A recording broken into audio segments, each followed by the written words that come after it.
good evening. I'm Aditi Lamba and you are watching tonight's South Asian news segment with Vision of Asia. Starting the show, a very cold day definitely here in the northeast. A major winter storm barreled through, bringing dangerous snow, ice and rain. New York City was coated in snow this morning, but the snow has since then changed into sleet and freezing rain. New Jersey Governor Phil Murphy declared a state of emergency today and shut down the state government's offices in advance of the storm. Hundreds of schools across New Jersey and Westchester County were closed for the day, but the New York City public schools remained open. Massachusetts, Pennsylvania, New York State, New England are all affected areas. The storm also stretches as far as Minnesota, bringing heavy snow to Minneapolis and Green Bay, as well as Chicago to Detroit. We hope for everyone's safety here. With that, let's begin tonight's episode, which presents some great moments of South Asian community recognition, respect, and more comments and perspectives on many national political issues. Let's take a look at some highlights. Sava and Sikhs of New York organized first New Jersey Devils Sikh Heritage at Prudential Center in New Jersey. ITV Gold exclusive grand reception in honor of new Indian ambassador to the US, Vardhan Shringla, and Washington, D.C. Special report featuring attorney Anu Peshawaria on fake university sting operation. A lot more on South Asians and their expressions of culture right after a short break. Stay with us in Vision of Asia, voice of the community. We'll be right back.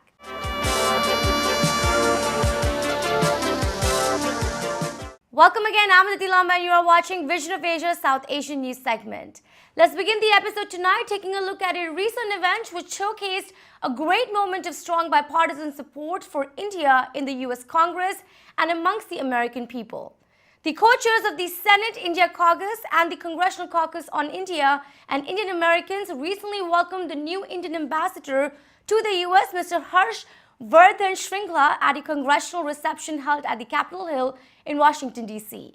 The Capitol Hill event was attended by an unprecedented 67 members of the Congress, including senators, Indian Embassy, along with leaders of the Indian American community, also including our very own Padma Shri Dr. Sudeep Parekh of ITV Gold, Parekh Worldwide Media family, and many representatives of the business associations.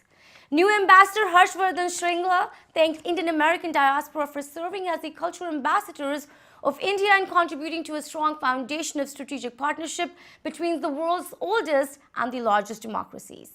He hopes to further empower stronger ties and more connection within the community here. Let's take a look at some highlights.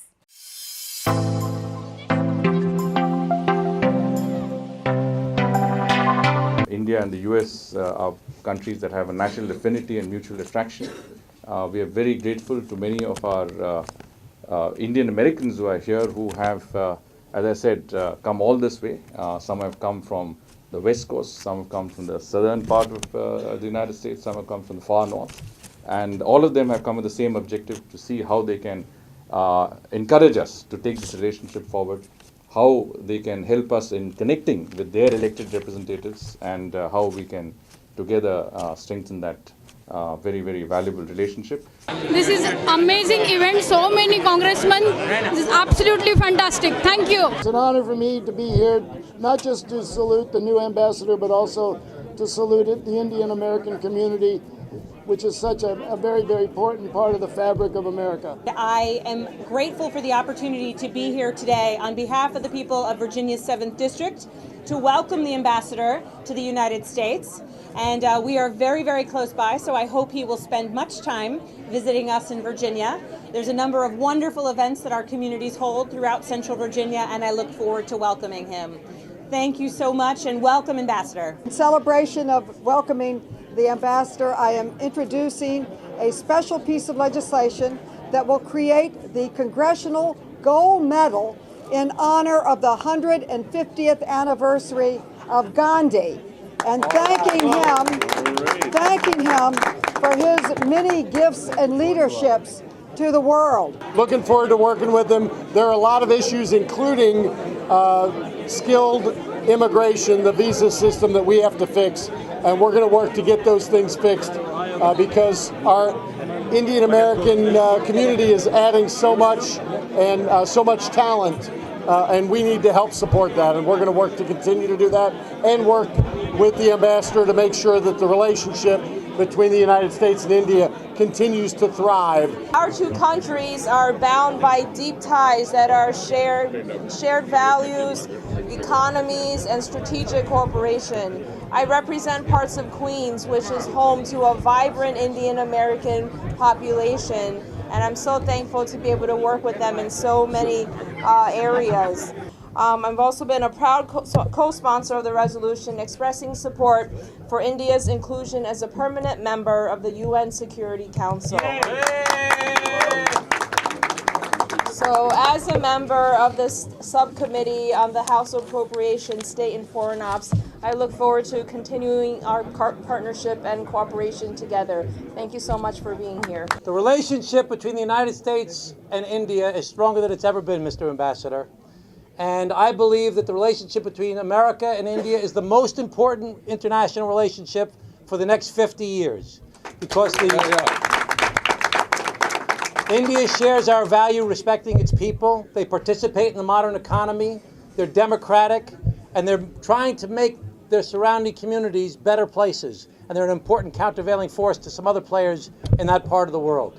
We have so many great people in my district that are such a great representation of the Indian Americans that have accomplished so much in this country, who have a higher education level, a higher attainment of wealth, participate in the community in so many different ways, from medicine to business to education, and such a great reflection of the Indian diaspora here in the United States of America. It's a great honor to be here with you today. Thank you so much for the great work that you do. Dhanyavad.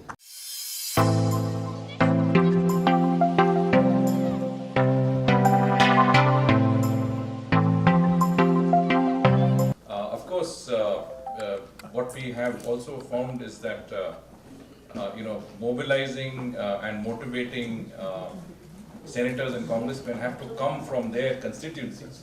While we sit in Washington and we meet them often, across the spread of the United States, we have friends like yourself who have achieved what I think we have not been able to do before.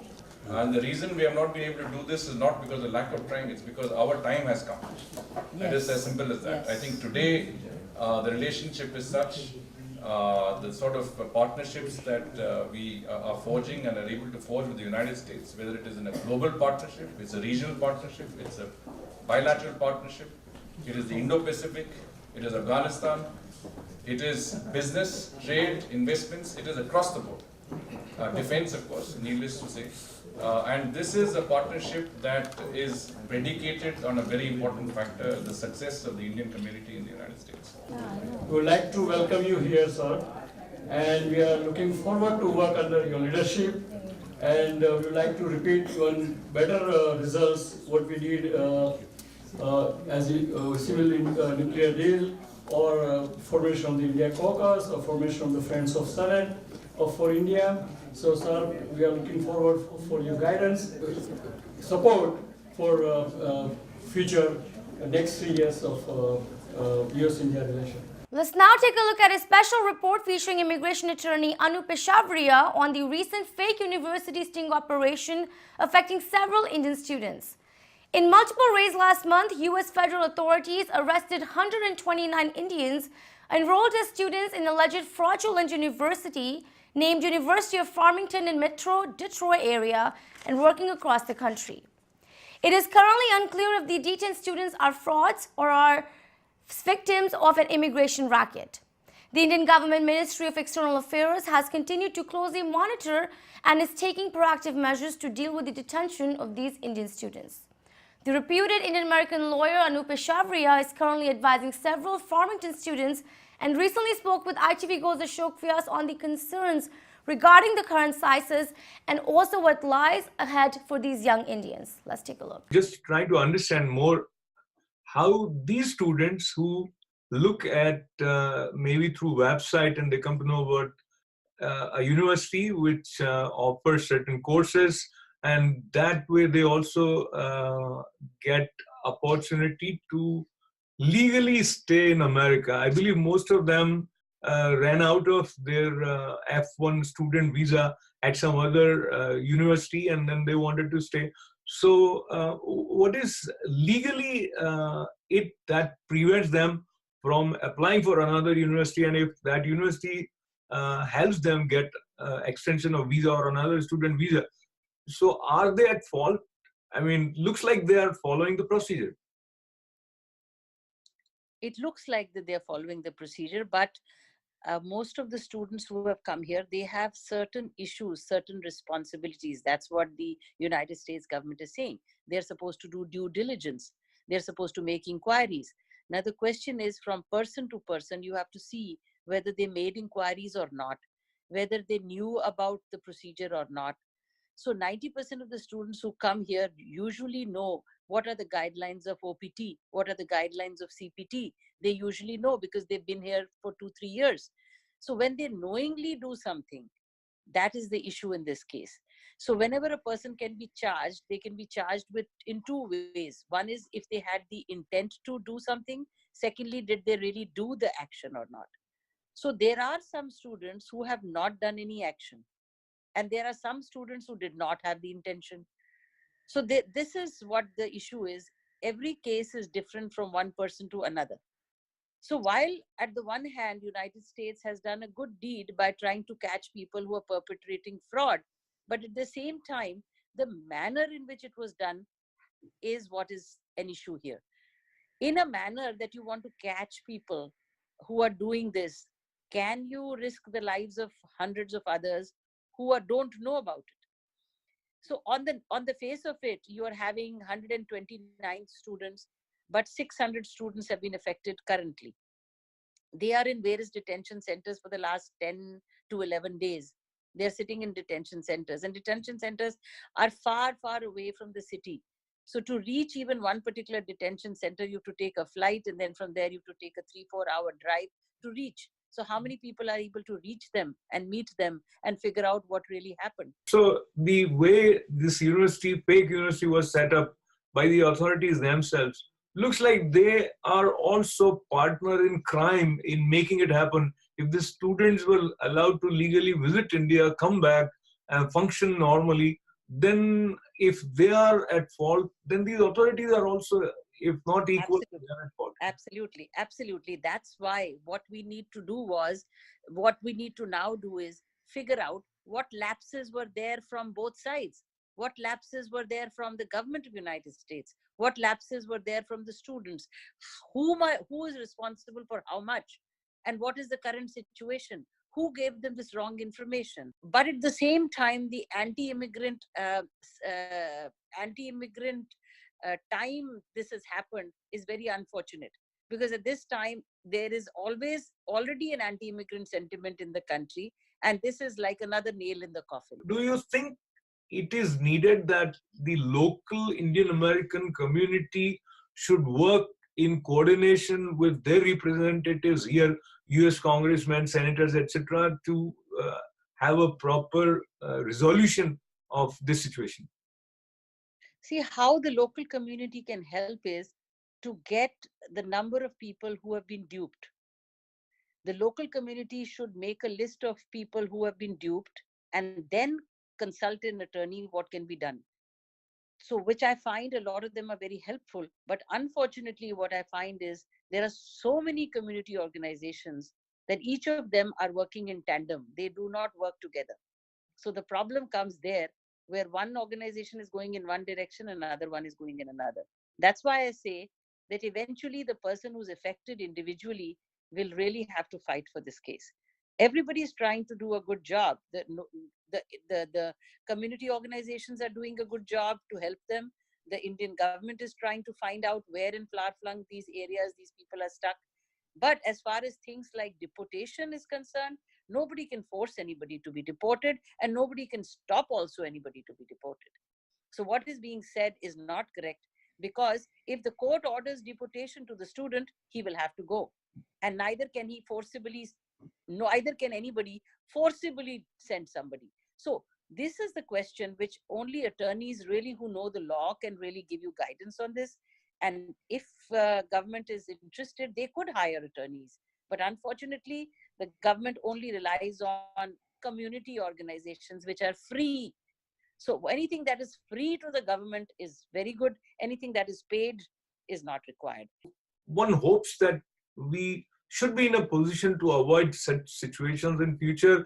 But any other idea that you think would help in preventing such happenings? And as you mentioned, students are supposed to do due diligence. So when one is excited to sort of start a new life in America, and due diligence guidelines are also not very clear to many people. Yeah, they are not. That's why you have people who provide that guidelines. So everybody cannot do everything. There's one person like you who can make a television program, who knows ins and outs of the television program. So there are people who know ins and out of every issue.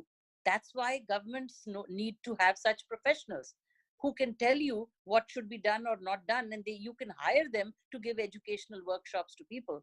But the problem is when you look for free, that's when you don't get anything. And it's time for the show break. Stay with us in Vision of Asia. We'll be right back.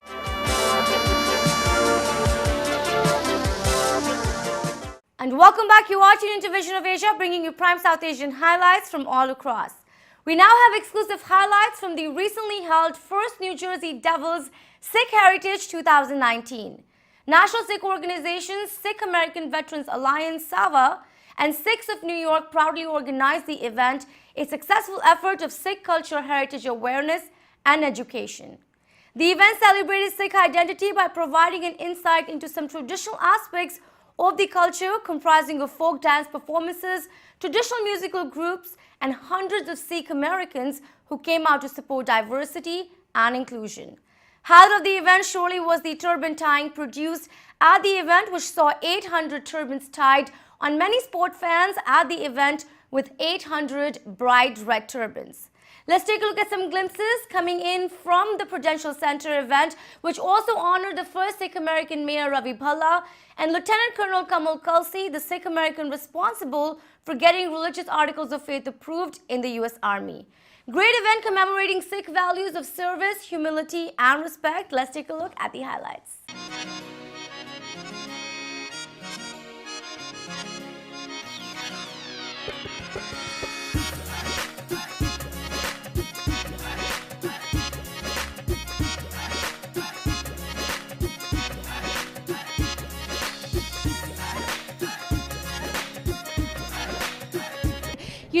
What does this mean for you? I'm really energized today, both as a Devils fan, as an American, as a Sikh, because this presents a real opportunity to interact with the American public and educate the American public about who Sikhs are. And Sikhs are, in America, Sikh Americans, our values as Sikhs are very... Our values as Sikhs are very symbiotic with America's values. We believe in peace, we believe in equality, we believe in helping others in need, and we just want to make sure that although we may look different, we have the same belief system, and we want to make sure we educate the American public that we're just like everyone else. We love our country, we love the United States, and we're just proud to be here as Sikh Americans. Now that you are the mayor, South Asian sentiments in the South Asian community, what are some of the key factors that you're looking at right now? And having, a day such as this, a Sikh awareness event, are these some of the things that you are going to be definitely taking forward as the mayor? Absolutely. I mean, my central job is to represent the citizens of the city of Hoboken. So I spend 95% of my time in Hoboken doing my job as Hoboken's mayor. But I also understand that I have a responsibility to the larger Sikh community to really be a role model, not just to younger Sikhs, but to the general public. So when people see me in the streets in Hoboken, they see a mayor, but they also see a Sikh. So what I do impacts not just myself, but the city of Hoboken and the Sikh community generally. So I'm flattered. I'm very humbled by that opportunity. And while I'm mayor, I want to try to do as much as I can to take advantage of it, to really uplift the Sikh community and to educate the general public about who Sikhs are.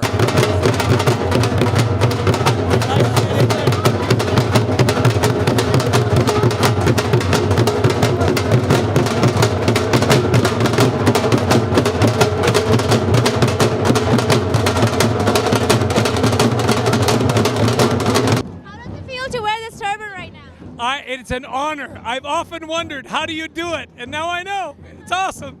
How important do you think inclusion and diversity is? You know, it's everything. When you have a diverse culture where everybody's treated with respect, that's strength, that's not weakness. And nobody understands that better than the Sikhs, I think. The way they feed the hungry, the way they interact, you know, they protect those that can't protect themselves. Big fan.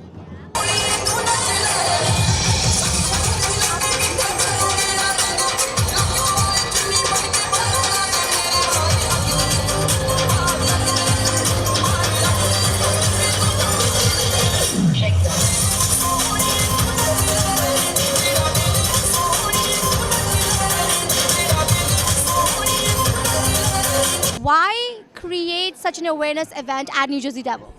I go to Gurdwara Bridgewater, and I was there one Sundays, and the phone rang, and the Gurdwara Paiji Sevadar, he picked up the phone. He didn't understand because the guy on the other side was speaking in English.